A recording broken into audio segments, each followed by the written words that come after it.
Hello and welcome to the Friendship News Hour presented to you by Bummer Dude Media. Today is August the 30th, 2022. My name is Frank and his name is Alex. Dude, guess what I did? What? Probably just because I hate myself. Or I just have deep-rooted insecurities that I need to work out, but I signed up for another marathon. No, you did not. I did.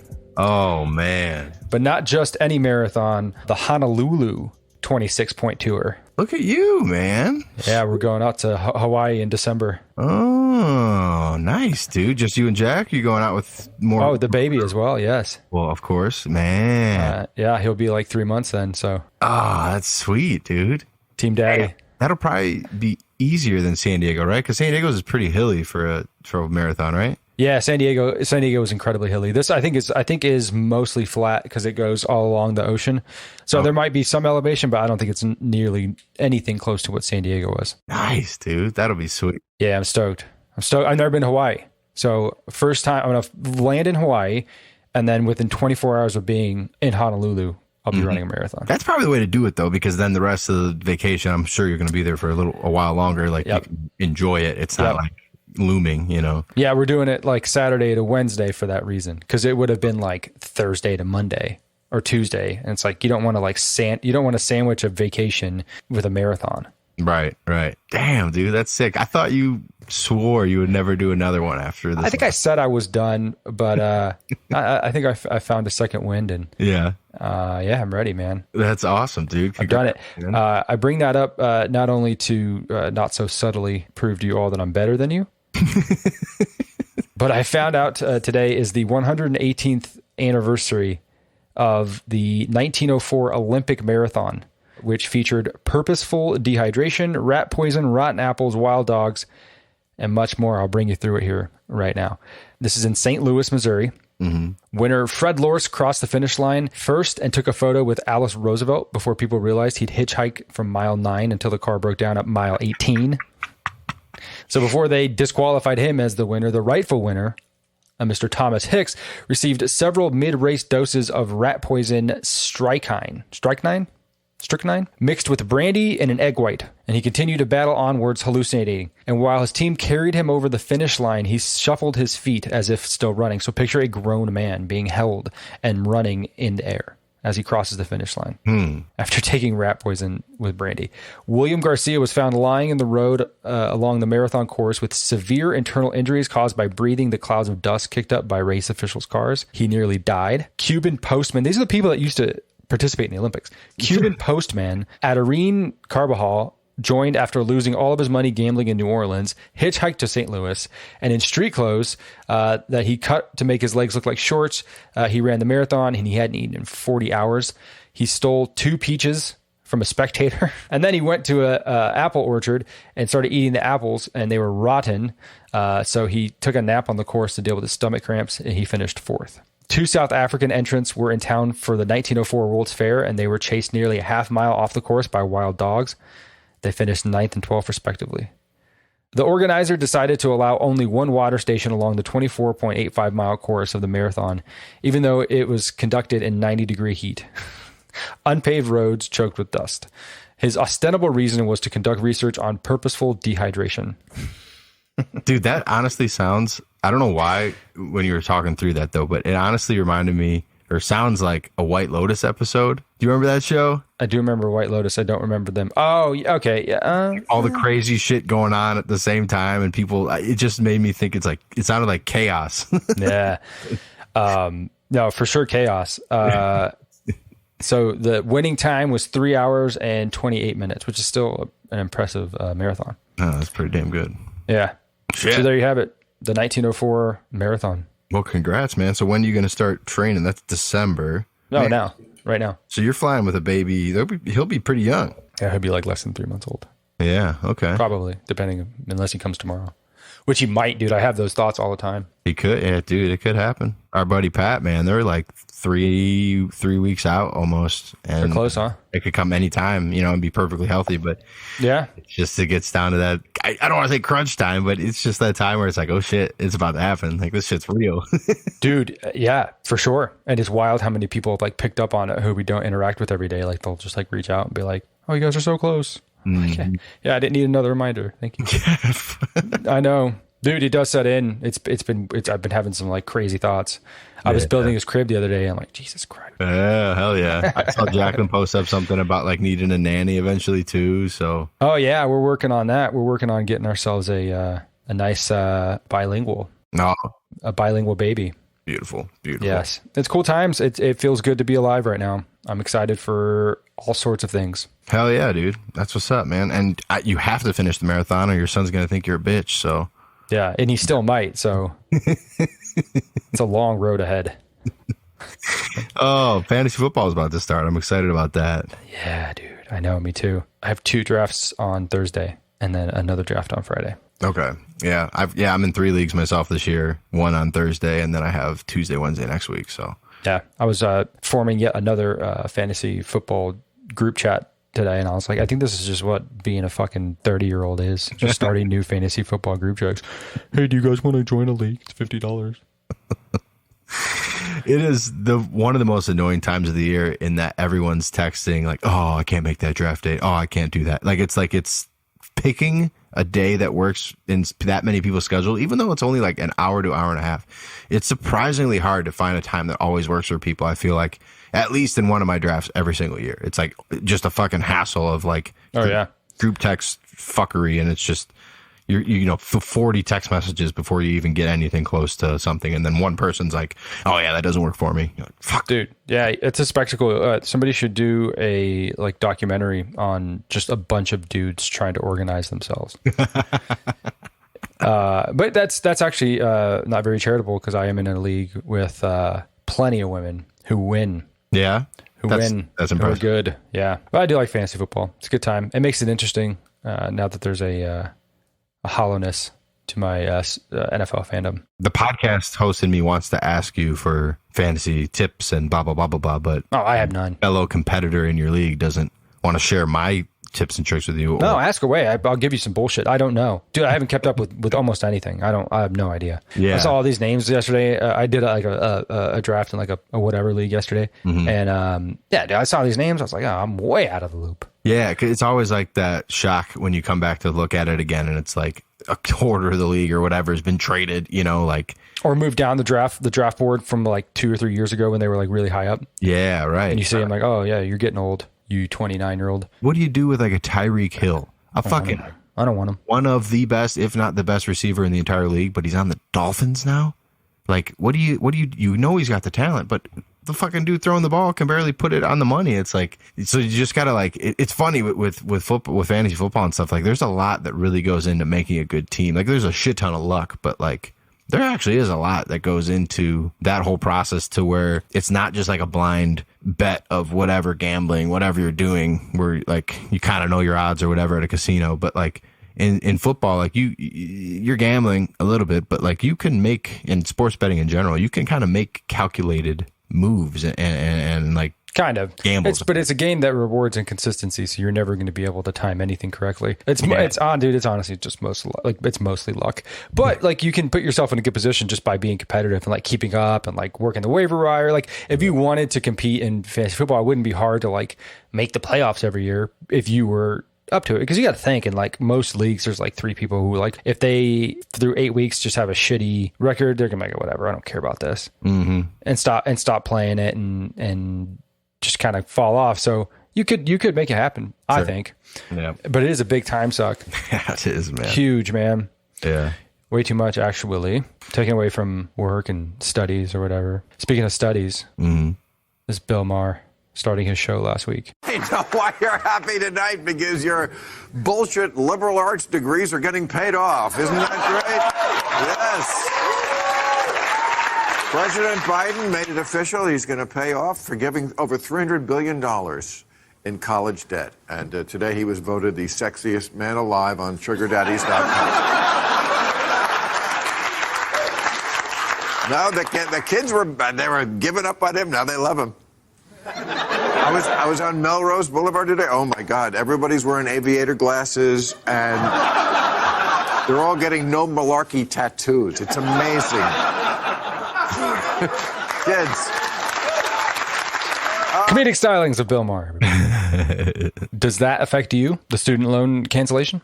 No, it doesn't. I am one of the Americans that have paid off their student loans and good for you. get to reap the benefits of this particular decision, which is a little upsetting. Yeah, I bet it is. I I don't really necessarily have a problem with like people getting their loans paid for. Yeah. I guess I don't have a problem with the sentiment behind that. But here's the issue that I have, like the big issue, and I guess this is like the issue I have with anything that the government ends up doing. It's just a little fucking coupon. Did you hear Tim Dillon on Joe Rogan recently? And he went in this big rant. He's talking about in the future, it's just going to be like goodies. It's just going to be like the government giving you goodies. And this is a perfect example of that. It's just a little goodie. Here you go. Here, have this piece of chocolate. What isn't addressed at all is that these government loans are guaranteed. So there's nothing stopping this big giant freight train of student loan debt that we know is hurtling down this hill. We know this is happening because the government guarantees student loans, so the student loan providers will give them to everyone and anyone who has a pulse. So we're not addressing that issue. We're just saying, oh yeah, this is an issue. We're going to help you pay for it. Okay, cool, fine.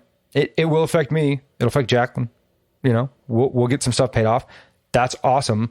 But what about the next generation of students going to school? Are we just going to like hope that they get the message that college is a scam and college attendance goes down so people stop taking on debt? I mean, to me, that seems to be the only solution, because if we're not going to stop guaranteeing these terrible, terrible loans, then what the fuck? Because at the end of the day, even though you're 18 and you're an adolescent and you don't have the capacity or the wherewithal to understand the decision that you're making for the rest of your life or your future, it's still a decision that's being made.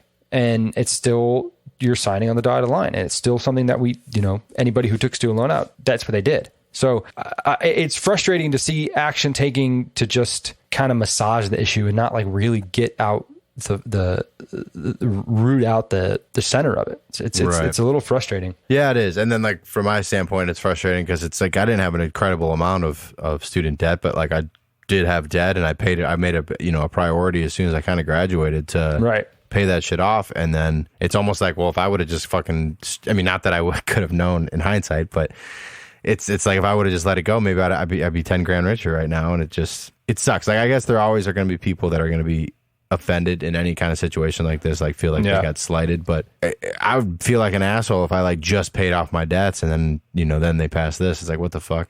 So that sucks, but it is good. Like, it's going to help a lot of friends of mine, a lot of family of mine. And sure. Like, I think on the whole it is good, but I agree with what you're saying, where they're kind of maybe missing the mark on the bigger problem or whatnot. But sure, man. I mean, I think selfishly you definitely have a gripe. But my heart goes out to the next generation of kids that get looped into this, the scam. It's because that's what it is, man. It's nothing short of a scam. College is a scam. If you're not going to college to be an attorney, to be a doctor, or to be an engineer or an accountant, then you don't need to go to college. And even the accountant, you can learn that. Doctor, attorney, engineer, boom. Those are the only three where it really makes sense. And then even then, if you don't have money to pay for that, you probably should go do something else first. Yeah. And that's not the message. Is there's no message of frugality. There's no message of maybe taking a year or two and sorting some stuff out before you go straight to a 4-year and fuck around and put yourself into a ton of debt. That's what I hope the message would be.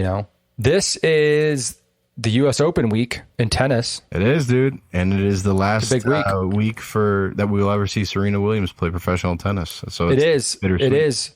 And while this will be an iconic U.S. Open for Serena Williams, certainly won't be the most iconic U.S. Open for Serena Williams. She has a sordid history in the U.S. Open, bro. Yeah, what do you mean? Do you remember in 2009 when she was playing then unranked Kim Clijsters?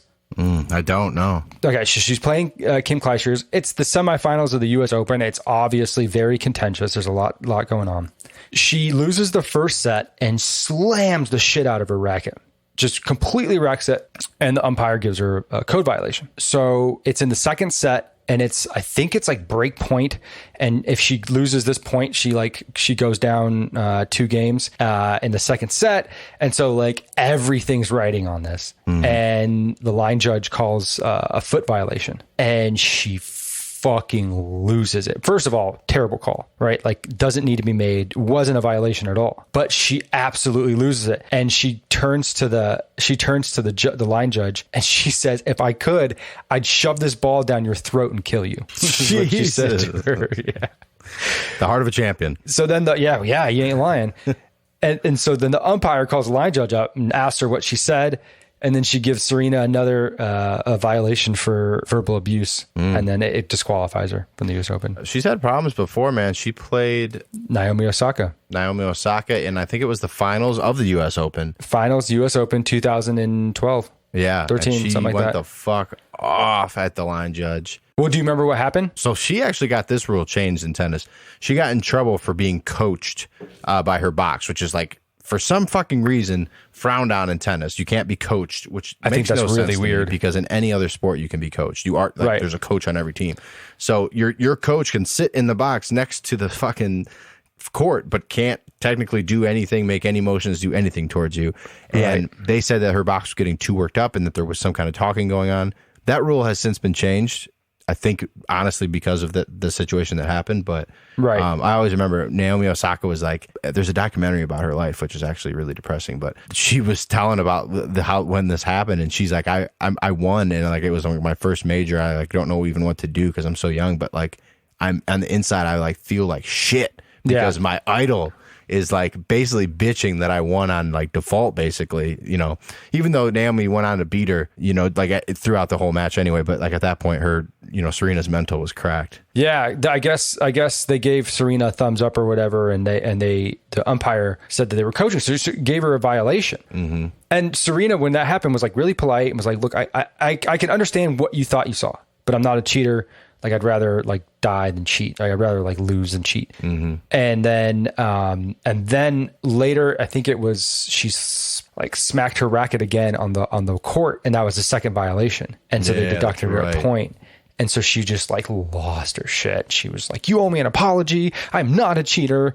I have a daughter, you know, like this, that, and the other." And she got all worked up about it, that he was calling her a cheater. And I don't know, man. That like those little things to me, I hate that they be like when people who aren't playing the game interject themselves into the game. And I think this umpire had like the right intentions, or like wasn't, but he like saw it and he was like, okay, I need to call this. But it's the final of the US Open. Like, let him play. Don't make yourself a part of this match. Like that line judge did. She made yourself a part of that match. Right. You know, if you question it at all, then just err on the side of, you know, fair play, I think. Another storyline in the US Open is Novak Djokovic. And this, I wanted to play this for you. This is White House correspondent Peter Doocy questioning about the COVID policies of the United States as it pertains to the US Open and Novak Djokovic not being able to play. How come migrants are allowed to come into this country unvaccinated, but world-class tennis players are not? You're talking about which world-class tennis player? Novak Djokovic. So as far, you know, just since you asked you asked me about him. So visa records are confidential under U.S. law. Therefore, the U.S. government cannot discuss the details of individual visa cases. Due to privacy reasons, the U.S. government also does not comment on medical information of individual travelers as it relates to the tennis player. Look, the questions regarding vaccination requirements is I defer you to CDC. This is a CDC requirement for foreign nationals. This is something that they decide. This is something that is up to them. The U.S. Open and their participant protocols, I refer you to them. They have their own specific protocols as well. So they're two different things. But so how is it two different things? Somebody unvaccinated comes over on a plane. You say that's not okay. Somebody walks into Texas or Arizona unvaccinated. They're allowed to stay. Why? But that's not how it works. Like we actually no. I know that that's not what you guys want to happen, but that is what is happening. But that's not. It's not like somebody walks over and that's not how. Exactly what's happening. Thousands of people are walking in a day. Some of them turn themselves over. Some of them are caught. Tens of thousands a week are not. That is what is happening. Got her, bro. She was flustered. Yeah, flustered for sure. Well, so if you don't know, Novak Djokovic is not playing in the U.S. Open because he's unvaccinated and he's not a United States citizen. And the United States will not allow foreign nationals to fly into the United States without proving that they've been vaccinated. And so the line of questioning here was, we're not shoring up our southern border enough to where we can measure the amount of immigrants that are crossing our border that are vaccinated or unvaccinated. But yet we have a world-class tennis player who we're saying can't come into the United States because he's not vaccinated. And there seems to be a big air of hypocrisy there. There's a giant gap of how we actually really feel or how we really want to police COVID policy. And it seems to be unfairly burdened on perhaps the most physically fit athlete, top 10, 15, 20 in the world. The best tennis player in the world. Okay, yeah. No question. Right. And best. like in terms of like physical fitness of professional athletes, I think tennis players are probably top 5, top 8. If I'm being super, super generous. I mean, it's just super incredibly physically fit athletes. Personally, I think it's horseshit. I hate that he feels like he has to hang his hat on this. And now that he's like dug in so much, like he's not going to give in. How much it affects his career, I think is irrelevant. Like you said, he's the best tennis player in the world, probably the best to ever do it. Time will tell. But I just think it's horseshit that we're so strict and we can make such an example out of somebody like Novak Djokovic, of all people. Yeah, it's really, really strange, man. And when they're at these tournaments, like, so Djokovic was the only one he's been able to participate in all year was Wimbledon, which he won. Hilarious. I love it. Yeah. And you know who else won it from the women's? A Russian.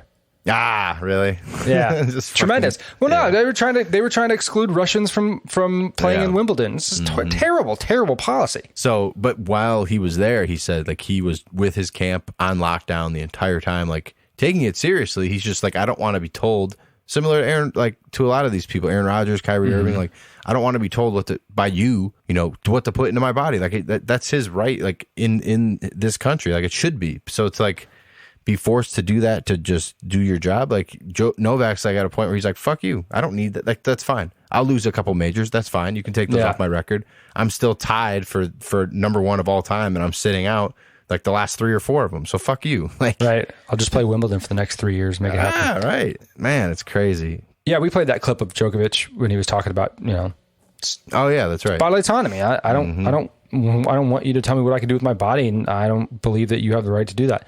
Yeah. I was listening to Aaron Rodgers. He was on Joe Rogan. Props to Joe Rogan, man. He just went back to back with Mark Zuckerberg and Aaron Rodgers. What a 1-2 punch there. Yeah, for real. But one of the things that stood out to me about Aaron Rodgers, he was talking about kind of his adventures last year being unvaccinated. And he said that there was like this stigma about him that he was putting his teammates and like the general public in danger. And he said, you don't know, but if you're an unvaccinated player in the NFL, you have to test every day. So he goes, if you saw me at a grocery store on a random Thursday, I tested negative that day. I was negative. It's like I was as safe as anybody walking streets because you knew my status every day. And I was like, yeah. And like, why do we need to know Aaron Rodgers' fucking COVID status every day? I don't know. Yeah. Dude, it's so bizarre. And then he said, oh, dude, this is the best part. Because you know the NFL is like this. But when you hear these stories, it's just like, it's so good. He said that the testing protocols changed immediately when the playoffs started. Oh, really? Immediately, yeah. Because they don't want to have people missing. Nope. Can't have Aaron Rodgers sitting out the NFC Championship. No way. Only test if you're symptomatic. That was the guidance. As soon as the playoffs started. Oh, wow. Fuck you, Raj. I saw Rogan. Shit. I haven't actually watched that episode yet or listened to it, but Rogan kind of came out and straight up said vote Republican on there, which is like he always has kind of played, to the middle, or he's more conservative for sure, like you with a lot of things he said, but he's never come out like and said that, where he really took a side in with what they were talking about at the moment, at least. And no, he's been notoriously neutral. Mm-hmm. And but like in the context of what he was saying, because they were talking about they were just talking about like general problems, and they were basically like at the end they were like, "What are you gonna do? Like, what can you do? What can you tell people to do?" Joe was like, "Vote Republican." I don't know. I mean, whatever. It's they're just on there talking. I take almost no cues from what Joe Rogan says. And even if people were to be swayed to vote Republican because Joe Rogan said so, it's not going to make much of a difference, man. Really is not. Vote Republican, you're just going to be pissed off because they're not doing the things that we want them to do, and it's all very cyclical. Yeah. I just real quick before we move off U.S. Open, I do want to say tomorrow, because I'm a big tennis fan. I love Serena Williams. I think she's amazing, and honestly, like one of the best athletes of all time. Oh yeah, So I'm pulling for her. I don't think it's realistic that she could win this tournament, but the next round, and I think her match is like tomorrow evening. I think it's like 6:00 here in Chicago. She plays the number 2 seeded woman in the entire tournament. Saw that. Not looking good, but if she can beat her, if she can beat her, and dude, I'm telling you, I was watching the match yesterday. She played, it's like Danka Kovinovic. I don't know how you say her last name, but it was something very Eastern European or something. But it was insane to like listen to the crowd on during every single point, every single game. Like, really? They were going crazy for Serena. Like, I feel bad for her competition in this tournament because no one is rooting for them. Like, good. She's in America. Yeah, fuck yeah, good. It's awesome. So if Serena can kind of feed off that, she won yesterday. I think it was 6-3, 6-3. I'm pretty sure. Yeah, it was back to back. If she can beat this Annette Kotaviet lady, that's the second seed, she doesn't face another high seed, I think, until like the quarters of the semis. So like Serena could go on a little run here, bro. It's very possible. So tune in for that, man. Go America, go Serena. Damn. That's awesome. Yeah. I'd love to see some crazy stuff happen. That's just like any player. Yeah. I think that's why, Tiger Woods still gets so much run when he plays. I was just going to say, imagine how emotional we're going to feel when we watch Tiger like play his last announced like Augusta. Yeah, like if we know it's his last and you're fucking tuned in, you're cheering at, like we're going to be going crazy. We might have to watch that entire tournament together, Frank. Yeah, absolutely. Dude, I got to tell you, man, so like you're saying you're a tennis nut. Bro, ever since probably like whenever his like first comeback was, because he wasn't playing golf between like 2013 and like 2016. Was it 16? Okay, yeah. 16, 17, something like that. He got like a year on and then like his back was hurting and there was all this doubt about it. Every single round he's played since that time, I've watched or paid attention to. I had a Twitter account called Tiger Tracker, and I had alerts on it. So every time this person tweeted, I would get an alert about what Tiger Woods did. And he tweeted every single shot from the right. Like I was glued in because you just never know what's going to happen again. It's like Tom Brady. I don't want Tom Brady to win another Super Bowl. I don't really care. But if he's in the Super Bowl, I want him to win. While greatness is here, let him be great. Also a Michigan man. Yes, indeed. Go Blue. It is. You want to witness greatness, and you want that taste of greatness again too. You know what I mean? Because it's like Tiger's not playing like he was in the early 2000s or whatever, but it's like you see flashes. In 2018, we saw flashes when he won the Masters, and that was like one of the best feelings I can remember, like in recent sports history, like watching an event and just like I'm not sitting there crying, but like I'm like truly happy and emotional as if I was watching like the Lions in the Super Bowl type shit, bro. Right. No, exactly. 100%. I don't think we're going to see it again. But yeah, I don't know. He's done. He's done, unfortunately. I wanted to play one clip for you and get your opinion on this. Play me. So this is in Texas, and there's some controversies coming out of a school district in North Texas over some signage. Well, a parent in North Texas tested the "In God We Trust" sign law for Texas schools. As we've reported, the state passed a law making mandatory signs of the nation's motto at schools if those signs are privately donated. A Christian conservative cell phone provider donated signs to Carroll ISD in the Dallas-Fort Worth area.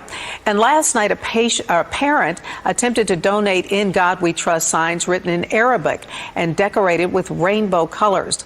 The school board president informed him that schools already have enough posters, but that parent wasn't buying the explanation. It doesn't say you have to stop at one, so that is your decision to stop at one, right? Why is more God not good? And are you saying you don't have like 1 square feet of space in our buildings? Well, he was right. That state law does not mention a limit on donated signs. Carroll ISD refused to comment. These signs are up at schools in Tomball and Cy-Fair ISD as well. So what do you think about that? It's horseshit. In which way? You know what I think about that, Al? Mm-hmm. It's America, and we speak English. That's what I think about it.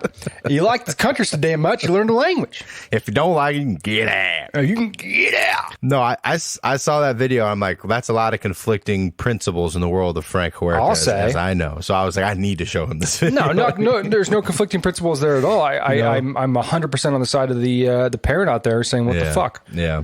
You want one God, or you want, call it out if that's what you want. Obviously, it's what you want. You're just being passive about it. That's worship. Yeah.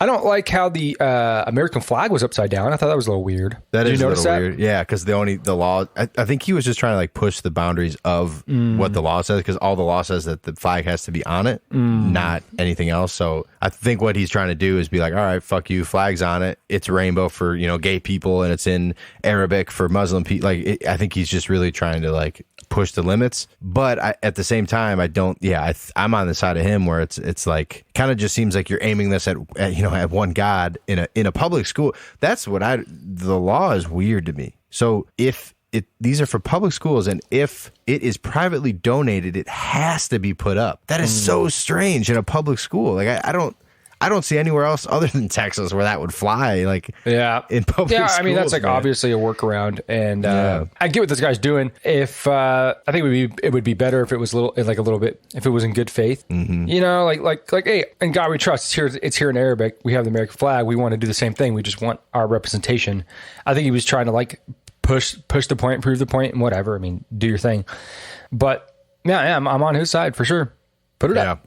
Put it up. If it's private, So I'm going to kind of keep my eyes peeled for that and see if anything else develops. But kind of an interesting situation. I always like pointing out the hypocrisy of a law, or like pointing out the flaws in a law. I think that's good. I think that's moreover like a positive thing that we can exercise here in this country. For sure, yeah. I mean, what he said something about like, is it too much God or something like that? Yeah. Is it too much God? You can only say one. Yeah, that was pretty funny.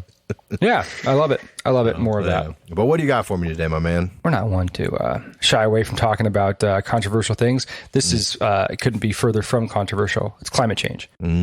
Recently, we were together and we were talking about the particular weather of the day in San Diego. We made note that it was muggy, and I told you I don't remember it being muggy as a kid. To me, being muggy in San Diego is a relatively new phenomenon, and maybe in jest and maybe not. You said climate change. And I said, yeah, maybe. And somebody very near and dear to you and I, who will remain nameless, said, you don't believe in climate change, which is not a conversation you want to get into when you're standing in line ordering food. so I deflected 100%. But it's a loaded question to me. It's a loaded question. Do you believe in climate change? Because to me, that you're asking one of two questions. Do you believe that the climate is changing? Or do you believe that the climate is changing in a way that will spell impending doom for all citizens if we don't act, and act immediately? I feel like those are the two questions being asked. Or are you a racist? Yes, exactly. It's a whole other show.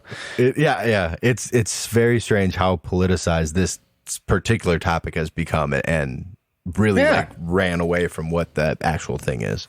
I would agree. I don't bring it up for no reason. I came across a climate declaration from this organization called Clintel, Clintel. And the declaration, signed by some 1,100 scientists across 25 countries in the United States, the declaration is that there is no climate emergency. And they start this off by saying that climate science should be less political, something you just said. While climate policies should be more scientific, in particular, scientists emphasize that their modeling output is not the result of magic. Computer models are human-made. What comes out is fully dependent on what theoreticians and programmers have put in, including, but not limited to, hypotheses, assumptions, relationships, parameterizations, stability constraints, etc. Unfortunately, in mainstream client science, most of this input is undeclared. To believe the outcome of a climate model is to believe what the model makers have put in.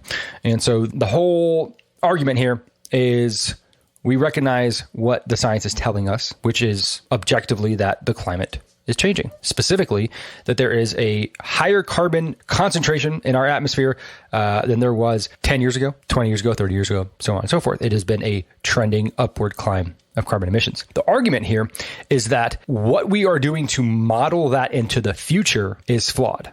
And we have based our entire action onto climate change based on these modelings. And these modelings will spit out to us different predictions, right? We've been over this a little bit before about like the most egregious predictions, but it happens all the time. Not too long ago, Alexandria Ocasio-Cortez said that the world is going to end in 12 years if we don't address climate change, right? Those kind of highly charged rhetoric, quibbles, those one-liners. Incendiary comments. Thank you. Yes, that get everyone riled up, right? And if you really believe that that is possible, or that is something that could happen, then you will get emotionally charged about that. Rightfully so, right? Because you're a person maybe has kids or is thinking about having kids, and you care about the generation and the generation after that come after you, and you want to leave this world a better place for them, because of course you do. Why wouldn't you? I am going to read a little bit now from a gentleman named Michael Schellenberger, who actually ran for governor of California, or is currently running for governor of California. A really interesting fellow. But he wrote this article in Forbes because he's an environmentalist. He believes that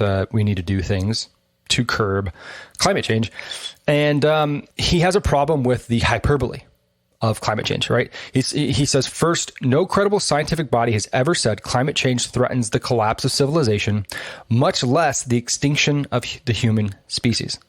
Up top, right there, boom. Nobody believes that because of what's happening, the extinction of the human race as we know it is going to occur because of carbon emissions or because of climate change or what have you. That's just not a receiver accepted thought, theory, hypothesis, whatever. But still remains the highly charged rhetoric that we see all the time. He makes a point about the death toll from natural disasters. This climate declaration, one of the first things that they say is that there's no adequate evidence to suggest that natural disasters are being supercharged or being affected in any measurable way from climate change. This is their declaration, right? This is what they're saying. All these people signed it. And this article makes the point that there's a 99.7% decline in the death toll from natural disasters since its peak from being recorded in 1931, meaning that we have the technology and the advancements that have gone so far that we are able to mitigate the death toll from natural disasters almost 100%, which is outrageous, right? Mm-hmm. In 1931, 3.7 million people died from natural disasters. In 2008, only 11,000 did. I'd say that is a job well done. Mm-hmm. Kudos, bravo to you all. But there remains a sort of fear, right? A sort of impending doom, if you will. There's even research that suggests that young children, are suffering psychological effects of the impending doom of climate change. So we all bring this up. I bring this up. I think it's important to bring up because there are ideas out there that would suggest that perhaps the level of alarmism has been cranked up to 11. And that it's if your ultimate goal is a cleaner earth and one that has better air for your children to breathe and better conditions for everyone to live in, then perhaps we dial that down a little bit. So we can address the issues forthrightly. Here's physicist Brian Catt talking about the alarmism as pertains to climate change. Are they right to panic? No.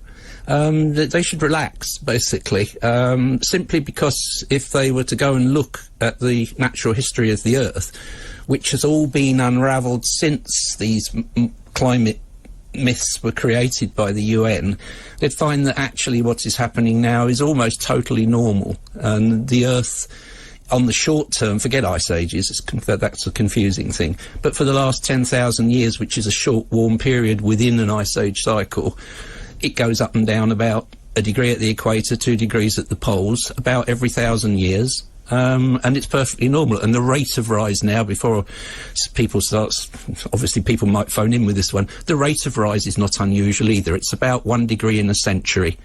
And it goes up and down it can go up and down a degree while it's doing that. Yes. And that's a global average over 30 years. It's not the weather. So we've got on one side, we've got the Intergovernmental Panel on Climate Change. We've got thousands of supposed experts, all stuffing stuff into their models. Why are they wrong? Well, because their presumptions that they feed into their models are wrong. And I think we talked briefly about this. It's called GIGO, garbage in, garbage out. That's the point. And one of the assumptions they put in is there's no natural change. So if the change that they assign to carbon dioxide is actually natural, there is no additional change to be observed, so it's not actually happening. And there's a very good reason why that could be so. Stop me if you which is that it's a very small effect, the greenhouse effect, within the overall parameters of the atmosphere. There are much bigger things at work, like the sun shining on it and the gravity pulling the atmosphere onto the ground, which basically sets what the temperature gradient, all this sort of stuff. But the control is from the oceans. The clouds control The clouds are the control of Earth's climate stability. In a sense, you think that people are panicking unnecessarily, and we've been warming now for the last sort of 150 years. So what he's about to begin to say is that we've been warming for the past about 150 years or so. And the reason for that is because between about 1200 AD and about 1850 AD, there was what was known as the mini ice age, where there was a giant period where there was abnormal cooling. And it's marked by different phenomenon throughout that period of time, to where they call it that mini ice age, where there was cooling in the world. You saw ice fairs on the River Thames, things that you would never see today. And so because those sort of events aren't happening, then it leads scientists to believe that starting at about 1850 or so, we begin to climb out of this mini ice age, meaning that the rise of temperature in the world now could be because of the rise of CO2 levels in the atmosphere, or it could just be normal cyclical patterns that the Earth goes through and that has been going through for thousands and thousands and thousands of years. And that's the point that I want to make. It's either or. It could be either or. And what you're not hearing me say is that it's a good idea to just pull all of the carbon out from underneath the Earth's crust, pump it in the form of crude oil, refine it, and then burn that oil and put it out into the atmosphere. You're not hearing me say that. I think it's smart that we make very measured, good decisions about how we emit carbon and other pollutants in the atmosphere, but to take it from that to the extreme and to cut all carbon emissions out and to not be reliant on any fossil fuel, I think is a fool's errand that I'll play a video here in a second, but I feel like you had something to say. Yeah, I feel dumb asking this question, but is the main concern with global warming is that the amount of CO2 that we're outputting with engines and combustible engines and all the different kinds of industry that we're doing now, is that carbon is eating into our ozone and destroying that, and that's what's warming us? Because on the other side of that, when I think about CO2, it's like that is the basis of food, like for all like plants and like any kind of like bio thing in this world. So like, why is that bad? Yeah, so you make a great point. CO2, in fact, is plant food.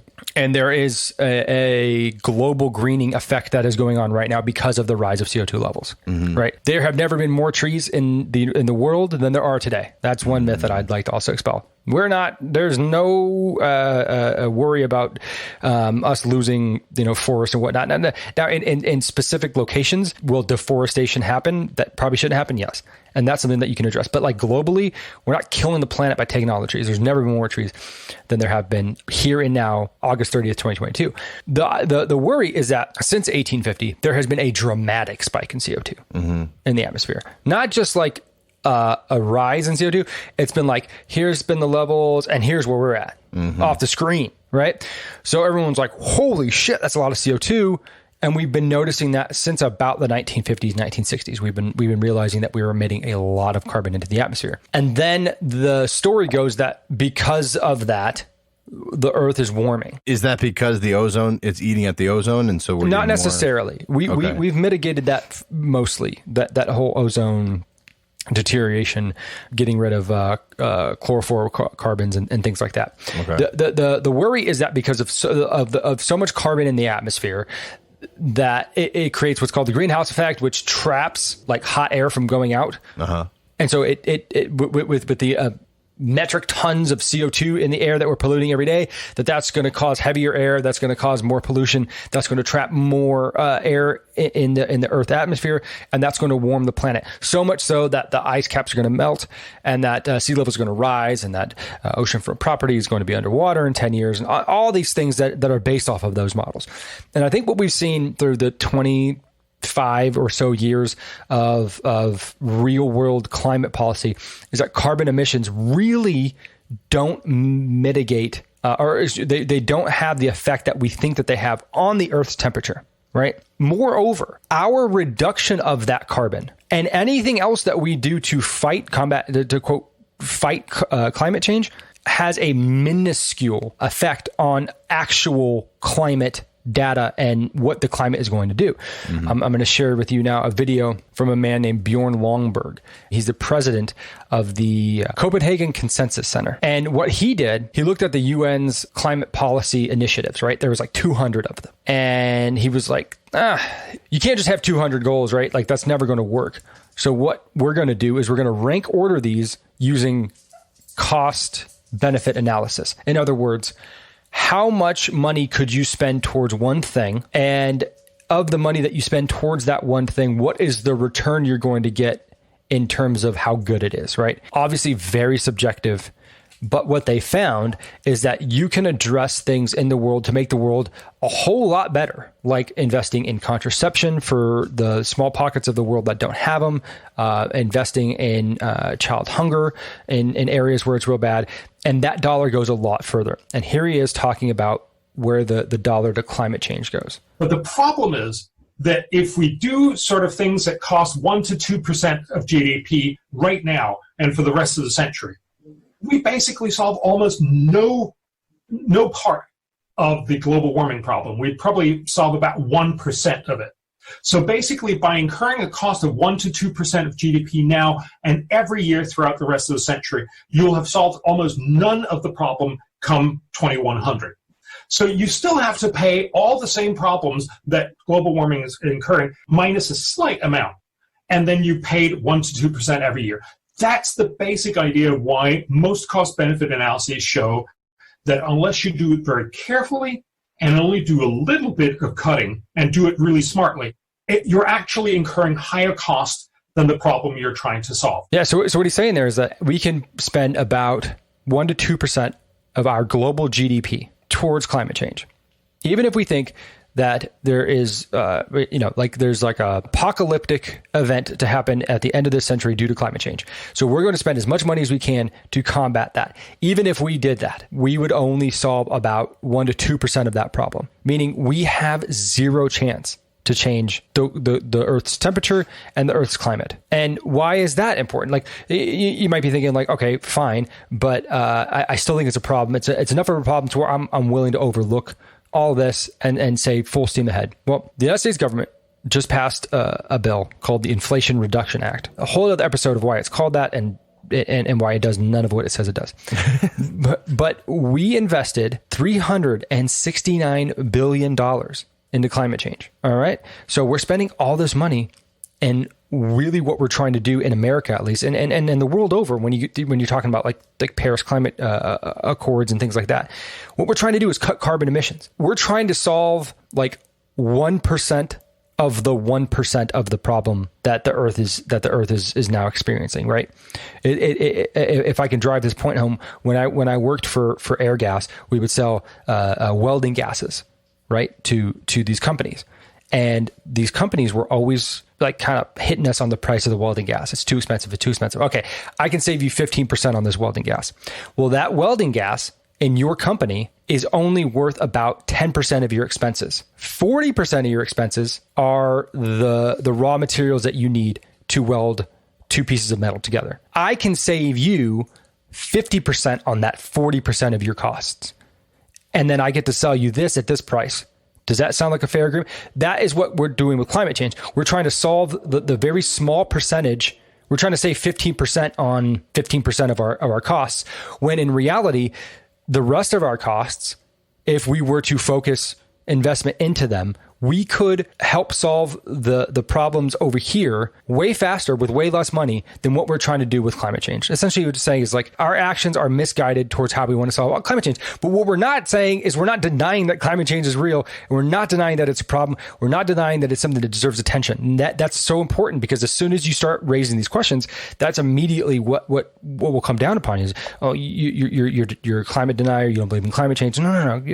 Further from the truth. The response that we're making, the people that we're trusting in have failed us, and we need to redirect our course. The way that they end it, after kind of going through and making a bunch of points here, is they say, our advice to the European leaders is that science should strive for a significantly better understanding of the climate system, while politics should focus on minimizing potential climate damage by prioritizing adaptation strategies based on proven and affordable technologies. And I think that's really well put. I think like this is obviously aimed towards European policy, but I think that there's a lot to be taken out of this for us as well. Yeah, you bet, man. And what better scheme to get rich off of, if you want to put on your cynical tinfoil hat, what better scheme to get rich off of as a politician than a global crisis? Mm-hmm. Because this doesn't affect us. This affects everybody. We need everyone on board. We need to spend all these millions of dollars.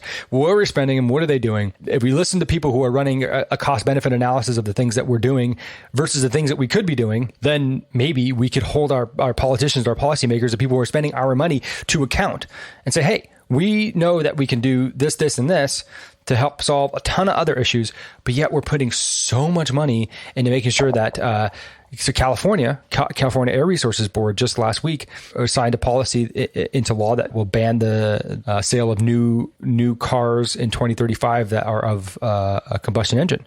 So no combustion engine vehicles after 2035 in California. And you have to ask the question, why? Why are we doing that? To what degree of us doing that does it make a difference in the goal that we're trying to reach, which inevitably will be a better planet for your children and their children after them? And what we can't do, what we absolutely can't do, is demonize oil. That is priority number one. Because our country is strong and rich enough to make a wholesale switch over to renewable energy. Brazil can't do that. India cannot do that. China, to some extent, China's already done it. But these poor countries, they can't do that. They are too reliant on cheap energy. So unless you're going to make electricity as cheap as possible, way cheaper than fossil fuels, then to bring these people up to a standard of living that's acceptable and then get them to switch over, you need to continue to make fossil fuels cheap.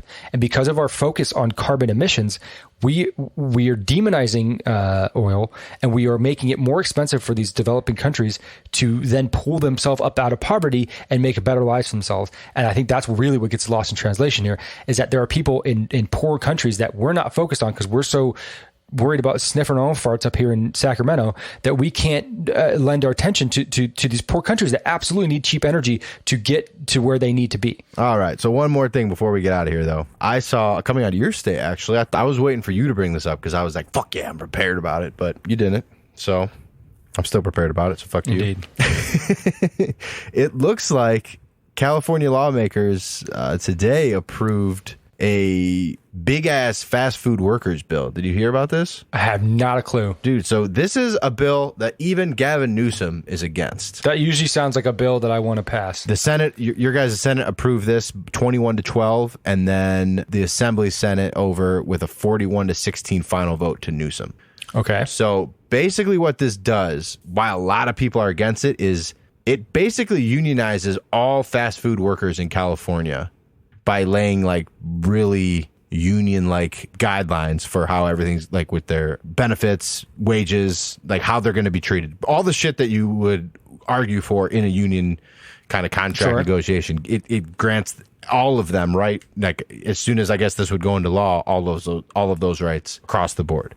The only thing that they did is they added in a cap so that you can't be paid more than $22 an hour going through to the next year. They're touting it as a huge step forward, the biggest labor contract or law passed in years and years and years. And it's surprising to me to see there's a lot of Democrats that kind of oppose this because of like all what they're saying will be huge increased costs. You know, they're already there with inflation, but now all these people are going to have to pay people way more, give them way better health care.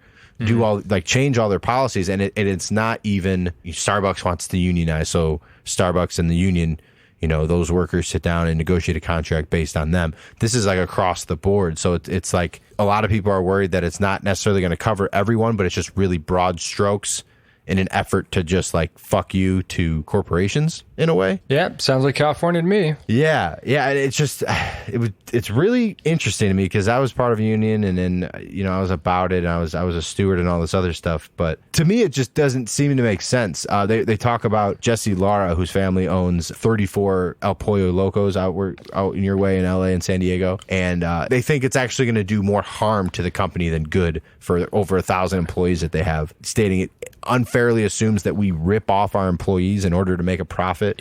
When most of us are like struggling just to get by with inflation, it's killing them. And he says that the higher wages and benefits would force restaurant owners to raise their prices and cut workers' hours to make it happen. And it's like, what does that do? First of all, you ever been to an El Pollo Loco? No, I've always wanted to go though. I've seen it. Dude, okay, quick aside, real quick.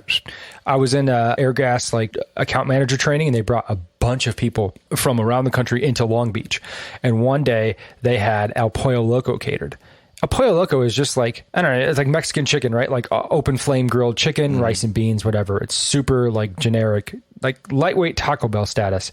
It's good. I don't mind it, but it's just whatever. And these people from out of state just fucking loved it. So much so that like the next week on the same day they had El Pollo Loco, and it was the talk of the training. Nobody could talk about anything else. That El Pollo Loco was going to be there for lunch. Yeah, dude. Imagine people being like, "Oh my god, 30 pack." Right. Yeah. So anyways, yeah. It's what's unfortunate is that it's not going to be until people are harmed until we realize that these policies, although probably had the best intentions, are completely asinine and stupid and crazy. You're forcing a bunch of these corporations to bend the knee to whatever California's will wants to be, and you're not thinking about how these companies are going to have to stay afloat and what are going to be the unintended consequences of your actions doing this to these companies. And unfortunately, most of the time that looks like you said, layoffs, innovation to cut employment altogether. Go to a McDonald's recently, you order from a fucking kiosk specifically. So it's, at least in California, I don't know if that exists everywhere else, but I went into a McDonald's to get ice cream the other day, and I could not order at the counter. I had to order at a kiosk. Yep. That's grocery stores too, bro. It's all self-checkout these days, man. It's annoying as fuck. Mm-hmm. I mean, do it and then see what happens. Like, I'm not like, you don't need an MBA to realize these things. This is just basic business acumen. You don't do these things without expecting consequences of it. Yeah, and what I don't like about this is that this article in the AP is saying that there's over 500,000 fast food workers in your state, and the way that they're going to do all of this, those 500,000 lives, their livelihoods, everything, are in the hands of a 10-member fast food council with equal numbers of workers, delegates, employers, representatives, and 2 state officials. So you have four people that actually represent like the 500,000 workers, 4 people from the restaurants that are like, fuck all you guys, we don't want to work with you, and 2 state delegates. How do you actually like take care of all these people? It's such a broad stroke. Like, there's nothing that it's going to do to really represent these people. If anything, it should be voted on if you really give a fuck about what all these people think and their working conditions and their money. Like, there should be some kind of democracy thing set up in place to like make sure that everyone's needs are being met, not just what these 4 people think. And it's not even like a Burger King, a Wendy's, a McDonald's. It's like, you can't even cover all the restaurants. You can't even send a delegate from each restaurant. Nope. You know, we're through the looking glass, man. There's no more doubt about it. This is just pure power grab from people who think that they're doing the right thing and that they have an obligation in their elected official seat to bypass the normal way of proceeding forward with policy in this country and taking it upon themselves. I mean, and that's like, excuse me, but that's, very socialist way of thinking. Well, apparently this is how they do it in Europe. Instead of, Starbucks having their own union for their workers, it's broad strokes fast food, kind of the same thing. So this is the first time it's happened here in the States, but it does look like it's moving forward. It's the one time that I got to say that I've heard something from Gavin Newsom's like administration, I believe, with him and his Department of Finance openly opposed the bill back in June, citing its potential costs and what they said could be a fragmented regulatory and legal environment because there's no precedent for this. They also said it's not clear that this bill will accomplish its goal it attempts to address delayed enforcement by creating stricter standards for certain sectors, which could exacerbate existing delays. That's how you know he's running for president, because he's making reasonable calls on policy issues. Yeah. Any other time he would have been full steam ahead. If he was running for governor again, he would have been full steam ahead on that. Yes. Love it. Yep. Yeah. No, he has to cater a little bit towards the center now. Yeah, he's running for president for sure. That's all that tells me. So if you start seeing this in states across the country, don't be surprised, because I mean, from a worker standpoint, they're definitely going to make more money and get better health care. Like, that all sounds great, man. But once they have you in their teeth and you're paying those dues, let's see what happens then, man. Because The grass is not always greener, is all I will say. True that, sir. All right. Send us home. All right. You guys all know this by now. Our sponsor is Gun Barrel Coffee. They make drinking a good, smooth cup of coffee that much better by donating $1 from every single item purchased to veterans and first responder charities all across our country. The way they do this is they offer 14 different blends and roasts, which you can get in whole bean ground or single serve pods. And right now, as a friend of the ship, you can use the promo code FNH10 when you check out. That is promo code FNH10. It'll save you 10% at checkout when you buy the products at gunbarrelcoffee.com. That is promo code FNH10. Gun Barrel Coffee. Damn good coffee. Damn good cause. Twitter, Friendship NH. Instagram, TikTok, Friendship News Hour. Email, bummerdude.media@gmail.com. See you later.